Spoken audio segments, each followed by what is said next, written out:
আমরা ওই পরিবারতান্ত্রিক রাজনীতি চাই না, যে রাজনীতিতে পরিবার ছাড়া অন্য কেউ যোগ্য হলেও আসার সুযোগ নাই, সেই রাজনীতি আমরা দেখতে চাই না। ও রাজনীতির পরিবর্তন চাই। যুবক ভাই ও বোনেরা, তোমাদের হাতে আমরা কোনো বেকার ভাতা তুলে দেব না।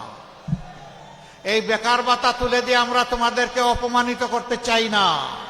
তোমাদের হাতগুলাকে দেশ গড়ার দক্ষ কারিগরের হাতে হাত হিসাবে গড়ে তুলে তোমাদের হাতে উপযুক্ত কাজ তুলে দিতে চাই। প্রিয় যুব সমাজ, আমরা জানি লেখাপড়া করার পরে অনেকে কাজ পাচ্ছেন না। কেন পান না? দুটি কারণে পান না। দুর্নীতির রমরমা বাণিজ্য আর বেইনসাফি, এই দুই কারণে আপনারা কাজ পান না।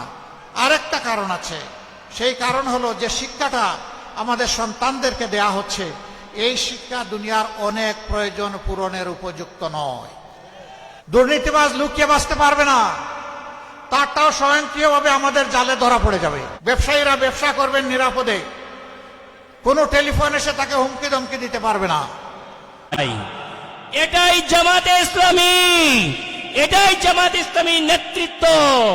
সুতরাং সকল ন্যারেটিভকে ভেঙে আমরা আগামীতে দেশকে বিনির্মাণের জন্য এগিয়ে যাব ইনশাআল্লাহ। প্রিয় এলাকাবাসী, আপনারা বিভিন্ন সময় জামাত ইসলামীকে পরীক্ষায় অ্যাপিয়ার হতে না দিয়েই ফলাফল ঘোষণা করেছেন। আমরা আপনাদের কাছে এবারে অনুরোধ করব, কোন দলকে 30 বছর আপনারা সুযোগ দিয়েছেন, কোন দলকে 20 বছর দিয়েছেন, কোন দলকে 10 বছর দিয়েছেন। জামাত ইসলামীর নেতৃত্বকে এবার একটাবার 5 বছরের জন্য আপনারা সুযোগ দিন। আমরা আপনাদের সাজানো বাগানকে আমানতদারিতার স্বরে রক্ষা শুধু করবই না, যে কয়টা ফুল আমরা আপনাদের কাছ থেকে বুঝে নেব, তার থেকে আরো অনেক গুণে সুন্দর করে ফুলে ফলে ভরিয়ে দিব ইনশাআল্লাহ। প্রিয় এলাকাবাসী, আমি কথা দিচ্ছি, আমি যদি আপনাদের ভোটের মাধ্যমে নির্বাচিত হই, আমি কোনদিন ভাই থেকে ছাড় হব না। আমরা সন্ত্রাস করব না, আমরা চাঁদাবাজি করব না, আমরা কোনো বৈদ্যুতিক খাম্বার দিকে চোখ তুলে তাকাবো না, আমরা কোনো পার্সেন্টেজের ব্যবসা করব না, আমরা কোনো বাতাস ভবন করব না। প্রিয় এলাকাবাসী, আপনারা আমাদের উপর আস্থা রাখতে পারেন। বাংলাদেশ জামাত ইসলামী সৎ, যোগ্য, কর্মঠ, শিক্ষিত, মার্জিত, প্রফেশনালি, পলিটিক্যালি সাকসেসফুল লোককে আপনাদের সঙ্গে স্যাক্রিফাইস করেছে, পেশ করেছে। আপনারা গ্রহণ করবেন, এই আশা আমরা রাখতে পারি। প্রিয় এলাকাবাসী, আমরা প্রমাণ করেছি গেল 17 মাসে যে বাংলাদেশ জামাত ইসলামী কোনো প্রতিহিংসা বা প্রতিশোধের রাজনীতি করে না। বাংলাদেশ জামাত ইসলামের উপর যে অত্যাচার হয়েছে, বাড়িতে তারা থাকতে পারে নাই, শহীদ হয়েছে, জেল খেটেছে, জামাত ইসলামী কারো ঘর বাড়ি দখল করতে যায় নাই, কোন পরিবারের দখল করতে যায় নাই। বাংলাদেশ জামাত ইসলামী এদেশে একটি সৌহার্দ্য সম্প্রীতির রাজনীতি গঠন করতে চায়। আমরা আগামী জেনারেশনের কাছে অতীতের সকল ভেদাভেদ ভুলে একটি সৌহার্দ্য সম্প্রীতির বাংলাদেশ কিভাবে গড়তে হয় সেটারই উদাহরণ পেশ করব ইনশাআল্লাহ। সুপ্রিয় এলাকাবাসী, আপনারা যারা কষ্ট করে এসেছেন, আমার পক্ষ থেকে আবারও আপনাদেরকে ধন্যবাদ এবং কৃতজ্ঞতা জানাচ্ছি। এবং আমি আশাবাদী, একজন চিকিৎসক হিসেবে যেভাবে মানুষের রোগ নির্ণয় করে, ডায়াগনোসিস করে, ট্রিটমেন্ট করে একটি রোগীকে আমি সুস্থ করে তুলেছি, বাংলাদেশে নতুন একটি টেকনোলজি আমদানি করেছি এবং সেটাকে প্রতিষ্ঠিত করেছি। আগামীতে এই অসুস্থ সমাজকে চিকিৎসা দিয়ে অসুস্থ সমাজের সকল দুর্ভোগ, মহামারী দূর করে আপনাদের কাছে বাংলাদেশের মধ্যে একটি মডেল আসন হিসাবে তুলে ধরবো ইনশাআল্লাহ। গতকালকে আমাদের এক ভাইকে শহীদ করা হয়েছে, তারপরও আমরা আজাদের মিছিলে ছুটে এসেছি। এই আজাদের মিছিল বাংলাদেশে কিয়ামত পর্যন্ত চলবে ইনশাআল্লাহ। প্রিয় উপস্থিতি, বিসমিল্লাহির রহমানির রহিম, নাহমাদুহু ওয়া নুসাল্লি আলা রাসূলিহিল কারীম, ইয়াকা না'বুদু ওয়া ইয়াকা নাস্তাঈন।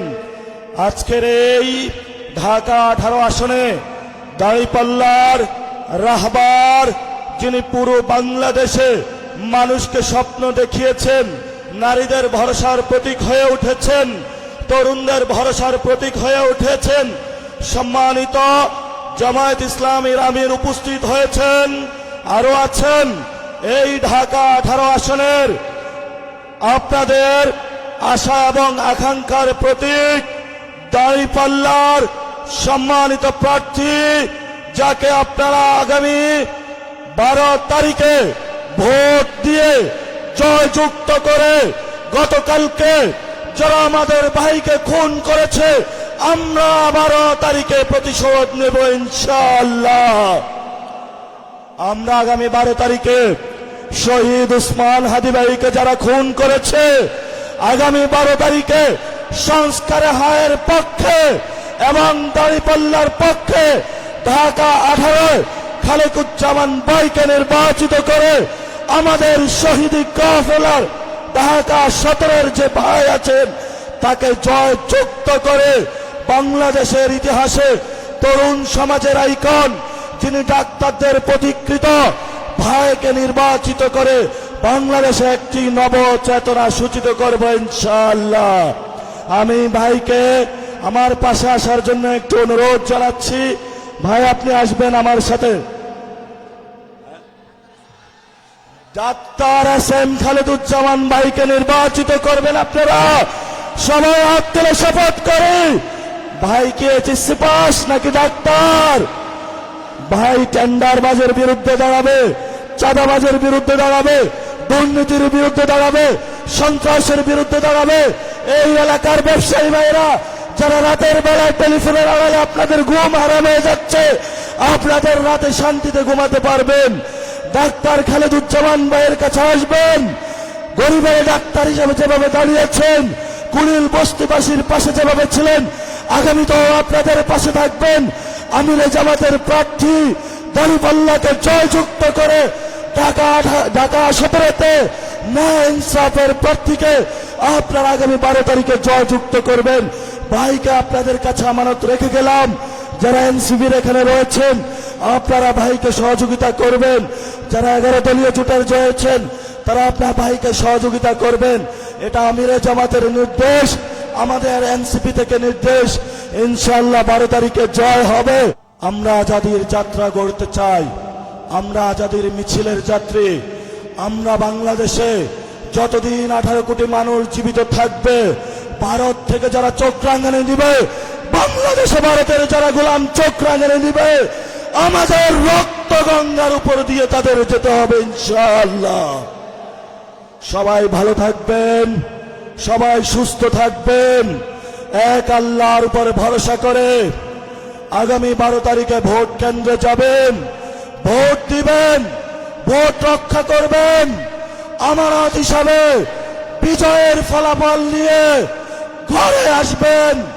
13 তারিখ থেকে জনগণের সেবক হয়ে দুয়ারে দুয়ারে সবার সামনে উপস্থিত হবেন। দেখা হবে বিজয়ে। শেখ হাসিনা যখন ক্ষমতা ছেড়ে পালিয়ে যান, বাংলাদেশ তখন বিধ্বস্ত অবস্থায়, ব্যাংকিং ব্যবস্থা মুখ তুবড়ে পড়ে গেছে। শেয়ার বাজার তার আমলে, তার 2 শাসন আমলে দুইবার লুট হয়েছে। 134 জন মানুষ শেয়ার মার্কেটে সব হারিয়ে আত্মহত্যা করেছে। লক্ষ লক্ষ তরুণ যুবক একদম নিঃস্ব হয়ে গেছে। আরো অনেক বিনিয়োগকারী তারা সব হারিয়ে পথে বসেছে এবং এই সব কাজগুলা করেছেন শেখ হাসিনা। শেখ হাসিনার আশ্রয় এবং প্রশ্রয়ে এই মহা দুর্নীতি হয়েছে। একদিকে এই দুর্নীতি, আরেকদিকে দুঃশাসন। দুঃশাসনের কবলে পড়েছিল সারা বাংলাদেশ, বিশেষভাবে প্রতিপক্ষ রাজনৈতিক সংগঠনগুলো, এর মাঝে আবার বিশেষভাবে জামাত ইসলামী। এই একটি দলের উপর শতাব্দীর সবচেয়ে বড় জুলুম করা হয়েছে। এক এক করে 11 জন নেতাকে খুন করা হয়েছে। তারপরে 1000 কর্মীকে খুন করা হয়েছে, 5000 কর্মীকে পঙ্গু করা হয়েছে, 700-র মতো সহকর্মীকে গুম করা হয়েছে। তার মধ্যে 8 জন এখনো ফিরে আসেননি আমাদের বুকে। তারা কি আছেন না দুনিয়া ছেড়ে চলে গেছেন তাদেরকে দুনিয়া থেকে বিদায় করে দেওয়া হয়েছে আমরা জানি না, তাদের মা বাবারা জানে না, আপনজনরা জানেন না। শুধু এই 8 জন নয়, এরকম আরো অনেক মানব সন্তান তারা তাদের আপনজনের বুকে ফিরে আসেননি। সেই কষ্ট, সেই দুঃখ বুকে চেপে আমরা বুকে ধরেই আমরা এগিয়ে চলেছি। এই সব কিছুর পরে 24-এর 5ই আগস্ট একটা পরিবর্তন বাংলাদেশে আসলো। এই পরিবর্তনের নিয়ামক শক্তি ছিল আমাদের যুব সমাজ। এর আগে 15 বৎসরের মতো সময় আমরা ফ্যাসিবাদের বিরুদ্ধে আন্দোলন সংগ্রাম লড়াই করেছি, কিন্তু ফ্যাসিবাদীদেরকে আমরা বিদায় দিতে পারি নাই। আমাদের যুবক যুবতী সন্তান সন্ততিরা তাদের একটি ন্যায্য দাবি নিয়ে তারা আন্দোলনে নেমেছিল। হাতুড়ি, মুগুর আর লাঠি দিয়ে, বন্দুক আর গুলি দিয়ে তাদের সেই আন্দোলনকে দমানোর চেষ্টা করা হলো। জুলাইয়ের 15 তারিখ ঢাকা বিশ্ববিদ্যালয়ে আমাদের কলিজার টুকরা মেয়েদের উপর আক্রমণ চালালো গুন্ডা বাহিনী। সেদিন তারা ভুলে গিয়েছিল যে তারা মানুষ না অন্য প্রাণী। এই ক্ষত গোটা জাতিকে বিস্ফোরিত করেছিল। সমস্ত মায়ের মনে দুলা লেগেছিল, বিদ্রোহের আগুন জ্বলে উঠেছিল। 16 তারিখ 6 জন সিংহ শার্দুল তারা ফ্যাসিস্ট সরকারের গুলিতে নিহত হলো। বিপ্লবের আইকন আবু সাইদ, বেগম রোকেয়া বিশ্ববিদ্যালয়ের মেধাবী ছাত্র, সে রাস্তায় নেমে, রাজপথে নেমে বলেছিল, হয় আমার অধিকার দে, না হয় আমাকে একটা গুলি দে। সে ডানা মেলে বলেছিল, বুকের ভিতরে তুমুল ঝড়, বুক পেতেছি, গুলি কর। তার আস্থা ছিল, বিশ্বাস ছিল, জনগণের টাকায় কেনা অস্ত্র এবং গুলি তার বুকে বিঁধবে না। কিন্তু না, একটা নয়, দুইটা নয়, তিনটা গুলি করে তাকে খুন করা হয়। তাকে খুন করার পরে নোংরা রাজনীতি শুরু হয়। প্রধানমন্ত্রী থেকে শুরু করে সেই সময়ের সকল নেতা পাতারা বলতে শুরু করলেন, সে বাহিনীর গুলিতে নিহত হয় নাই, সহযোদ্ধাদের গুলিতে নিহত হয়েছে। এরপরে বলা হলো কোনো গুলি তার গায়ে লাগে নাই, সে এমনিই পড়ে মরে গেছে। তার পোস্টমর্টম রিপোর্ট নিয়ে জালিয়াতি করা হলো। এইরকম জাতির সাথে এরা 15.5 বছর চরম জালিয়াতি এবং ধোঁকাবাজি করেছে। সত্য আড়াল তাকে না, বেরিয়ে এসেছে। এই যে আবু সাইদরা বুক পেতে দিয়েছিল, কার জন্যে? এই আমরা, আপনারা, এখানে ওখানে যারা বসে আছি তাদের জন্য। আপনার আমার মুক্তির জন্যে, মাথা উঁচু করে বুক ফুলিয়ে বাংলাদেশে চলার জন্যে, অপশাসনকে বিদায় জানানোর জন্যে, দুর্নীতিকে লাল কার্ড দেখানোর জন্যে, বৈষম্য দূর করার জন্যে, মানুষের ন্যায্য অধিকার প্রতিষ্ঠার জন্যে। এই জন্যে সেদিন আমাদের সন্তানদের স্লোগান ছিল, উই ওয়ান্ট জাস্টিস। আমরা সমাজে আর কোনো অবিচার চাই না। অবিচারের সংস্কৃতি থেকে আমরা এই জাতিকে বের করে আনব। আলহামদুলিল্লাহ তারা বের করে এনেছে, তাদেরকে সেলিউট। তারা যখন রাস্তায় নেমে এসেছে, মায়েরা তখন ঘরে বসে থাকেন নাই, তারাও রাস্তায় নেমে পড়েছেন।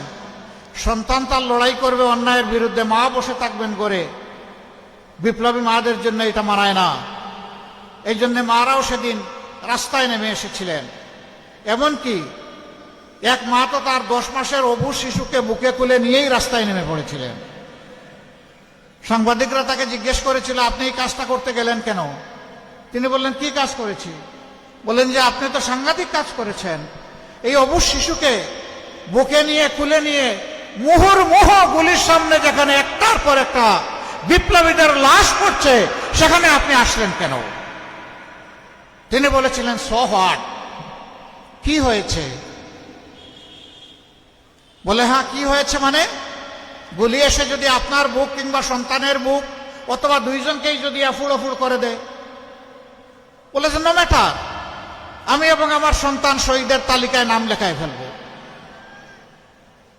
এরপরে এই মা বললেন, এই সাংবাদিক, তুমি জেনে রাখো, সন্তান আমার কোলে যাকে দেখছো, একটাই আমার সন্তান নয়। আজকে বাংলাদেশের রাজপথে যত তরুণ তরুণী যুবক যুবতী রাস্তায় নেমেছে, এই সবগুলো আমার সন্তান। আমি আমার সন্তানদেরকে শক্তি যোগাতে এসেছি। আমি বলতে এসেছি, তোমরা কাপুরুষ হইও না, তোমরা লড়ে যাও, বিজয় তোমাদের অনিবার্য। আমরা এই মায়েদের কাছে ঋণী। প্রিয় দেশবাসী, কেমনে এত তাড়াতাড়ি আমরা জুলাইয়ের বিপ্লবীদের ভুলে বসেছি? কেমনে নিজের সাথেই প্রতারণা করা যায় আমি বুঝি না। অনেকে জুলাইকেই স্বীকার করেন না। জুলাই চেতনা ধারণা করে জুলাই সনদ অনেকে বাস্তবায়ন চান না। অনেকে সংস্কারের পক্ষে না, এখন বলেই দিচ্ছেন যে অনিচ্ছা সত্ত্বে আমরা সংস্কারের সাইন করেছি। এখানে সাইন না করা পক্ষ আছে, কিন্তু তারাও আজ দিচ্ছে সংস্কারে হা বলতে হবে। অথচ যারা সেদিন স্বাক্ষর করলেন তারা এখন চুপ, তাদের মুখে এখন কোনো বলি নাই। তাদেরকে তাদের অবস্থান বিনয়ের সাথে বলবো, আপনারা স্পষ্ট করুন, আপনারা কি সংস্কার চান নাকি আপনারা সংস্কার চান না? না না, আপনাদেরকে বলি নাই, যারা চুপ করে আছেন তাদেরকে আপনাদেরকে খুলাসা করতে হবে, বলতে হবে আপনারা কি চান। যদি আপনারা সংস্কার চান, এদেশের মানুষ বিবেচনা করবে এক ধরনের, যদি সংস্কার না চান তাহলে সিদ্ধান্ত নেবে ভিন্ন ধরনের। আমি আপনাদের কাছে জানতে চাই, যেই রাজনীতি আমাদেরকে ফেসিবাদ, লুণ্ঠনকারী, দুর্নীতিবাজ, ব্যাংক ডাকাত, মায়ের হত্যাকারী, আমার মায়ের ধর্ষণকারী, ইজ্জত লুণ্ঠনকারী, শিশু হত্যাকারী, বৃদ্ধ হত্যাকারী যে শাসন ব্যবস্থা আমাদেরকে উপহার দিয়েছে, আপনারা কি সেই শাসন চান? পুরানা অবস্থা ফসা সেই শাসন অবশ্যই আপনারা চান না। তাহলে আগামী 12 তারিখ ইনশাআল্লাহ প্রথম ভোট হবে হ্যাঁ। আমরা গণভোটে কি বলবো? প্রথম সিল পড়বে কিসের উপর? হ্যাঁ মানে আজাদি, না মানে গুলামি। আজাদি না গুলামি? আজাদি, আজাদি।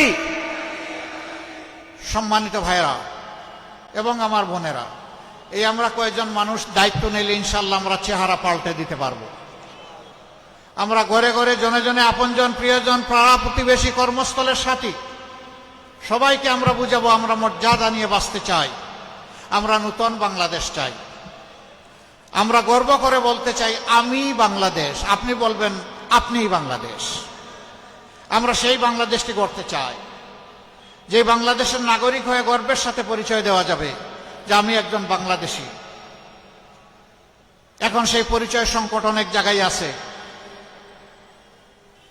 আমাদের দেশের যে শেয়ার বাজার লুট করা হয়েছে, ব্যাংক লুট করা হয়েছে, জনগণের সম্পদ লুট করা হয়েছে, বিদেশে পাচার করা হয়েছে।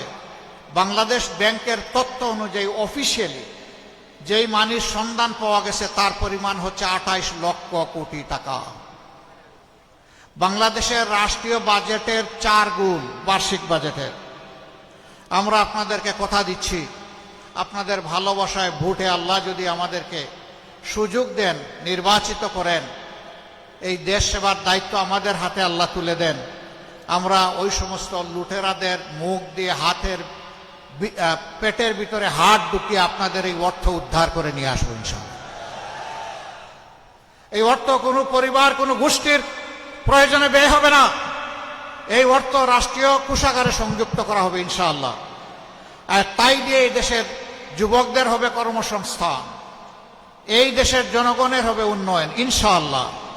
সেই উন্নয়ন এবং কর্মসংস্থান হবে ইনসাফের ভিত্তিতে, কারো মামু খালুর টেলিফোনে নয়। ওই টেলিফোনের পরোয়া সেদিন আমরা করব না। বিবেক দিয়ে ইনসাফ আমরা কায়েম করব ইনশাআল্লাহ।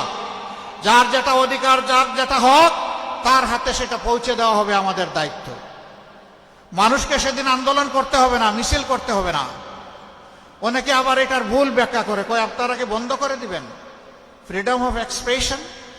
নো, ফ্রিডম অফ এক্সপ্রেশনকে শতবার শ্রদ্ধা করব, আরো বেশি বিকশিত করব। মানুষ কেন তার অর্থের এবং সময়ের অপচয় করে দিনের পর দিন, রাতের পর রাত রাস্তায় পড়ে থাকবে? এটি একটি দেশের জন্য লজ্জা। এ জিনিস আমরা হতে দেব না। মানুষের সমস্যাগুলো মানুষের সাথে ডায়ালগ করে তুলে এনে অগ্রাধিকারের ভিত্তিতে সেগুলা সমাধান করা হবে রাষ্ট্রের দায়িত্ব, এবং এই রাষ্ট্র এটা করবে ইনশাআল্লাহ। আমরা আপনাদেরকে কথা দিচ্ছি, 17 মাস আমরা চাঁদাবাজি করি নাই। আমি কি ঠিক বললাম না বেঠিক বললাম? 17 মাস আমরা মামলা বাণিজ্য করি নাই। 17 মাস আমরা দখল বাণিজ্য করি নাই। 17 মাস আমরা কোনো মায়ের ইজ্জতে হাত দেই নাই। 17 মাস আমরা কোনো মানুষের গুম হারাম করি নাই। 17 মাস আমরা সমাজে সন্ত্রাস কায়েম করি নাই। আমরা বলেছিলাম এগুলো আমাদের খাসলতের সাথে, চরিত্রের সাথে যায় না, আমরা এগুলা করি না। আগামীতে আল্লাহ যদি আমাদেরকে এই দেশের দায়িত্ব দেন, এগুলো আমরা করতে দেব না। ব্যবসায়ীরা ব্যবসা করবেন নিরাপদে, কোনো টেলিফোন এসে তাকে হুমকি ধমকি দিতে পারবে না।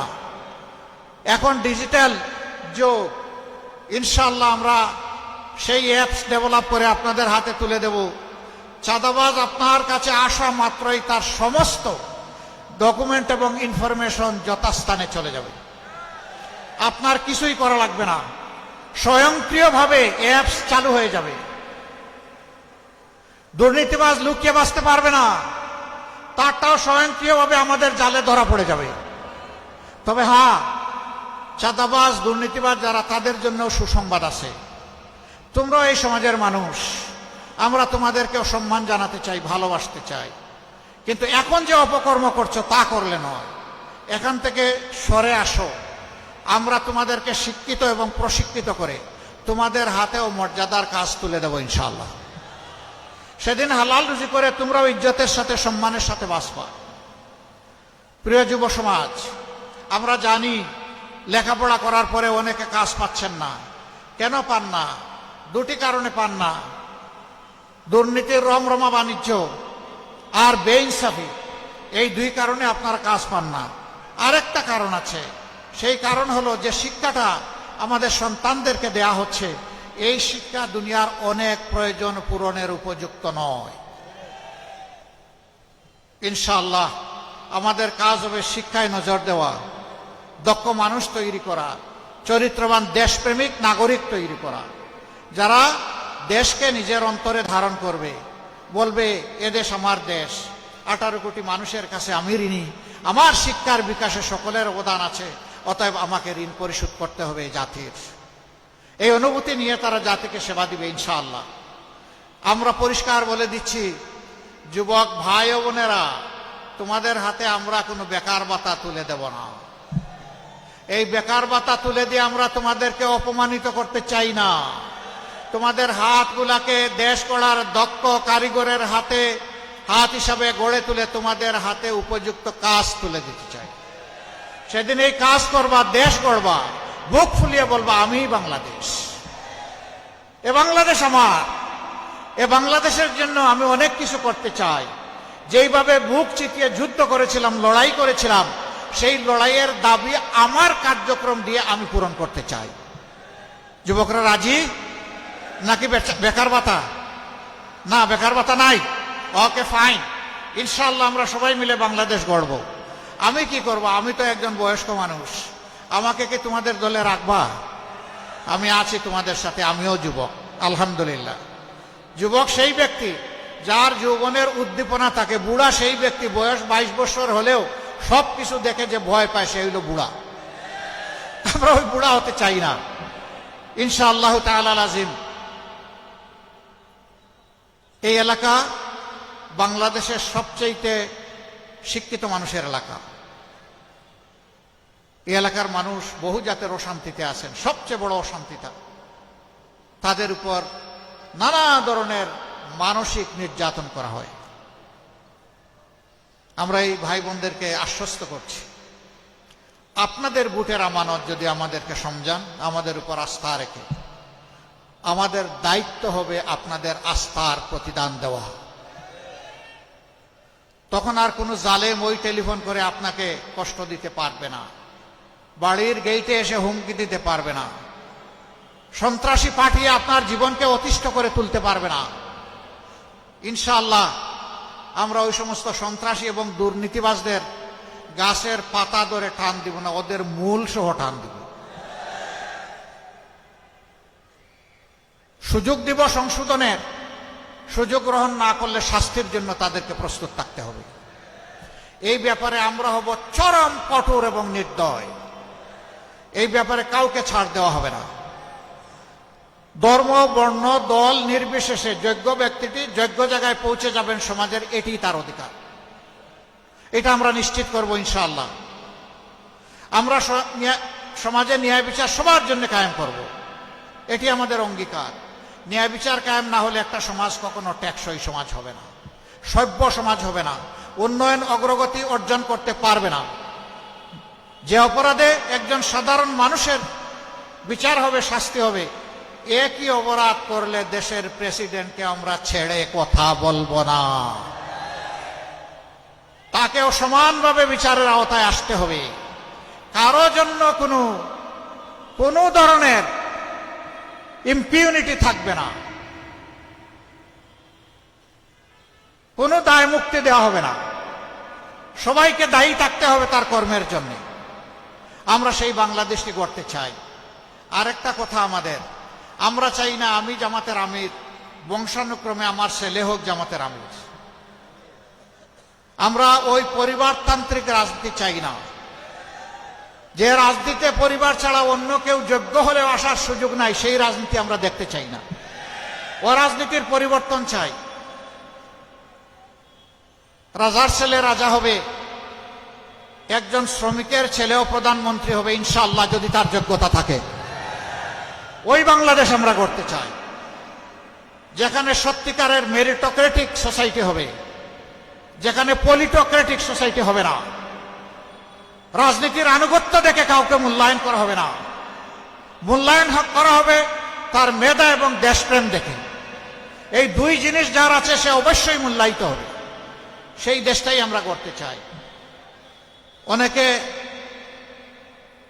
বিভিন্ন ধরনের কার্ড দেওয়ার কথা বলছেন। আমাদের সমাজে কার্ডের তিক্ত অভিজ্ঞতা আছে। ভুয়া কার্ডও এলট করা হয়েছে, জেনুইন মানুষও কার্ড পায় নাই। আবার কার্ড নিতে গিয়ে চাঁদা দিতে হয়েছে। এখন নাকি অগ্রিম চাঁদাও কেউ কেউ চেয়ে বসেছে। আবার বলা হচ্ছে কার্ডটা দিব মায়েদের হাতে। খুব ভালো, মায়ের সম্মান দেখাচ্ছেন। তো যিনি একদিকে কার্ড দিয়ে মাকে সম্মান দেখাচ্ছেন, তিনি বা তার সহকর্মীরা কিভাবে আমার মায়ের গায়ে হাত দেয়? এক হাতে কার্ড, আরেক হাতে আমার মায়ের গায়ে হাত, ওইটা আমরা বরদাস্ত করব না। আমরা মাদেরকে সম্মানের জায়গায় অধিষ্ঠিত করব ইনশাআল্লাহ। গড়ে চলাচলে এবং তাদের কর্মস্থলে with dignity, personality and high security তারা যাতে কাজ করতে পারেন, সেই পরিবেশ আমরা ইনশাআল্লাহ নিশ্চিত করব। অনেকে আবার অগ্রিম বিভিন্ন জায়গায় বিল্ডিং বানিয়ে দেওয়ার কথা বলছেন। এই অভিজ্ঞতা এই ঢাকার গরিব মানুষগুলার আছে, যাদেরকে এটা বলা হয়েছে অতীতের সবাইকে তাদের এই মামুলি ঠিকানা থেকেও তাড়িয়ে দেওয়া হয়েছে। এ ঠিকানায় তারা আর ফিরে আসতে পারেনি। আমরা চাই না আমাদের এই গরিব ভাই বোনদেরকে বারবার গিনিপিগ বানিয়ে তাদের উপর কেউ এক্সপেরিমেন্ট করুক, আমরা চাই না। হ্যাঁ, তারা কি এইভাবে পড়ে থাকবে? না, তাদেরও জীবনমানের প্রতি দৃষ্টি দেওয়া হবে। বরঞ্চ একটি জনকল্যাণমূলক সরকারের প্রথম দায়িত্ব হবে রাষ্ট্রে যারা সবচেয়ে বেশি পিছনে আছে, পিছিয়ে পড়েছে, তাদেরকে তুলে আনা আগে। তারাও মানুষ, তারাও আমাদের ভাই, তারাও আমাদের বোন, তাদেরকে আমাদের সম্মান করতে হবে, তাদের দিকটাও আমাদের আপহোল করতে হবে। শিক্ষা শুধুমাত্র সামর্থ্যবান লোকের সন্তানদের জন্য থাকবে, এটা আমরা মানব না। গরিবের সন্তান অভাবের তাড়নায় যে স্কুলে যেতে পারে না, সেই সন্তানের দায়িত্ব নেবে রাষ্ট্র। রাষ্ট্র হবে তার মা, রাষ্ট্র হবে তার বাবা। তার মেধা বিকাশে রাষ্ট্র থাকবে তার পাশে। ওই যে বলেছি না, শ্রমিকের সন্তানও ইনশাআল্লাহ আগামীতে হবে বাংলাদেশের প্রধানমন্ত্রী। ওই প্রতিভাগুলোকে আমরা চমকে দিতে চাই, আমরা বিকশিত করতে চাই, আমরা লুফে নিতে চাই, আমরা বুকে তুলে নিতে চাই। আমরা সেই মানবিক বাংলাদেশ করতে চাই। আপনারা কি এই মানবিক বাংলাদেশের পাশে থাকবেন? এই এলাকার যে সমস্ত সমস্যা আছে ন্যায্যতার ভিত্তিতে ইনশাআল্লাহ হক ইনসারে দাঁড়িয়ে তার সবগুলা সমাধান করা হবে ইনশাআল্লাহ, এক কথায়। কারণ রাষ্ট্র কারো উপর অনুকম্পা করবে না। রাষ্ট্র আবার কি? জনগণই তো সব, জনগণের ট্যাক্সেই তো রাষ্ট্র পরিচালিত হয়। সুতরাং সরকারে যারা যাবেন তাদের দায়িত্ব হবে নিষ্ঠার সাথে, আমানতদারিত্বের সাথে যার যেটা অধিকার তার কাছে সেটা পৌঁছে দেওয়া। আমরা ঘোষণা করেছি আমাদের দল থেকে ইউনিয়ন পরিষদের মেম্বার থেকে শুরু করে জাতীয় পরিষদের মেম্বার যারা নির্বাচিত হবেন, আল্লাহর মেহেরবানিতে আপনাদের ভালোবাসা এবং ভোটে বছরে একবার শুধু নিজেদের নয়, নিজেদের পরিবারেরও সকল সদস্যের আর্থিক হিসাব জনগণের সামনে দিতে হবে। সংশ্লিষ্ট এলাকার জনগণের এটা জানার অধিকার থাকবে আপনাকে সামাজিকভাবে সম্মানিত করা হয়েছে তাদের ভোটে, আপনি তাদের ভোট নেওয়ার পরে কোনো নয়ছয় করেছেন কিনা এটা জানার অধিকার আমাদের জনগণের। ভাই ও বোনেরা, সেই সাম্যের, কল্পনার, স্বপ্নের, আমাদের যুব সমাজের প্রাণের বাংলাদেশটা আমরা করতে চাই। যুবক বন্ধুরা, তোমরা তৈরি হয়ে যাও, বাংলাদেশ আমরা তোমাদের হাতে তুলে দিতে চাই। এবার আমরা আমাদের প্রার্থী সিলেকশন করতে গিয়ে যুবকদেরকে অগ্রাধিকার দিয়েছি, আর যুবকদের পুরা সংগঠনটাই আলহামদুলিল্লাহ আমরা একসাথে আছি।